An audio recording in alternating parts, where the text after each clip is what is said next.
Hey there. Welcome into another technology update presented by Surge Transportation. I'm Andrew Cox, a senior retail analyst here at FreightWaves, and today I get to speak with Omar Singh. He's the founder and president at Surge, and we're going to talk about some automation technologies, some of the different ones, how Surge is using them, and what the benefits are to its customers for it. Omar, thanks so much for joining me. Let's jump right in. Talk to me a little bit about APIs and RPAs. Are these the same thing? Yeah. Hey, thanks for having me again. Great to be on here.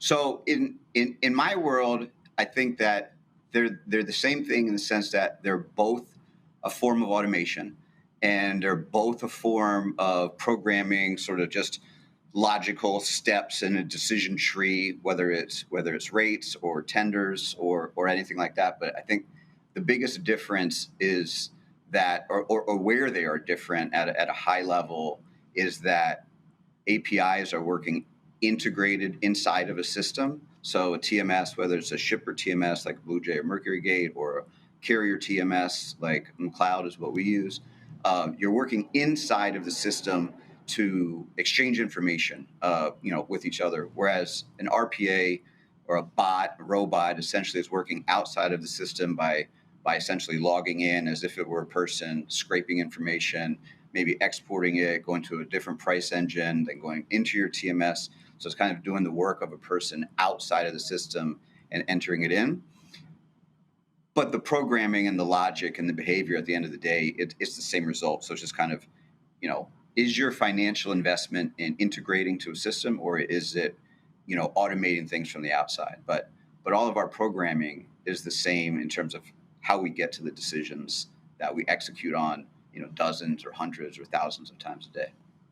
Right, I see. So two different methods to get to a similar decision in the end. How do you guys use them both differently?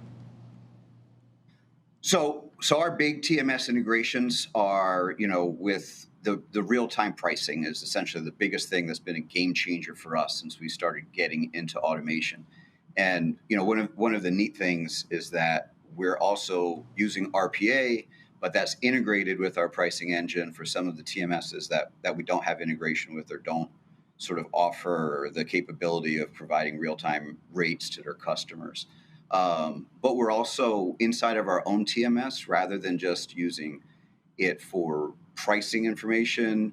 We're automating with APIs, sort of setting target carrier, buy rates based on whatever the market's doing that week. So we have rules around that. We have rules around revenue codes. If there's a quote ID attached, it's real time. If there's not, then it's a primary award.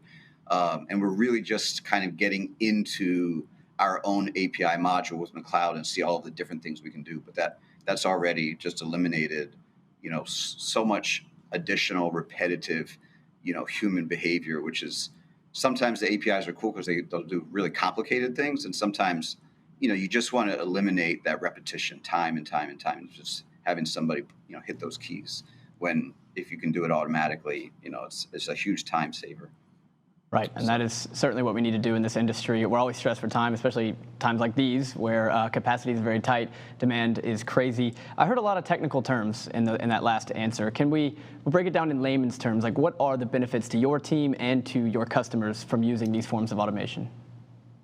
Well, for our team, it's definitely made Surge a better company, right? It's allowed us to do essentially some of the repetitive tasks, more quickly, and then, have our personnel do more complicated things, and just so that's increased speed. But I think the accuracy is a really big deal too. So sort of eliminate the errors in whatever we're doing, whether it's setting buy rates, or if it's providing, rates to customers, or if it's automating. So there's just no mistakes in the system, because mistakes are, they're expensive, of course. And then for shippers, I think where the greatest short-term benefit is with them is in their partnerships with their TMSs, whichever they are, whether some of the large shipper TMSs, Oracle, Mercury Gate, Blue Yonder, right, are enabling that real-time capability for them to get the rates faster, secure capacity faster, and of course have a record of those transactions where you really have a kind of a living, breathing routing guide in real time. And as we all know, in 2021, the market's been changing so much. I think real time, it makes a lot of sense, with the current conditions. So. Yeah, you're certainly right. You have to be agile and flexible in these times, and you can only do that if you have real-time information and if you have execution steps between planning, or steps between planning and execution to make up for these exceptions and get things going quickly. You need those automated steps to make that happen. Omar, thank you so much for taking the time today. I'm sure we'll be seeing more of you soon. Everyone, stay tuned to FreightWaves for more technology updates from Surge Transportation.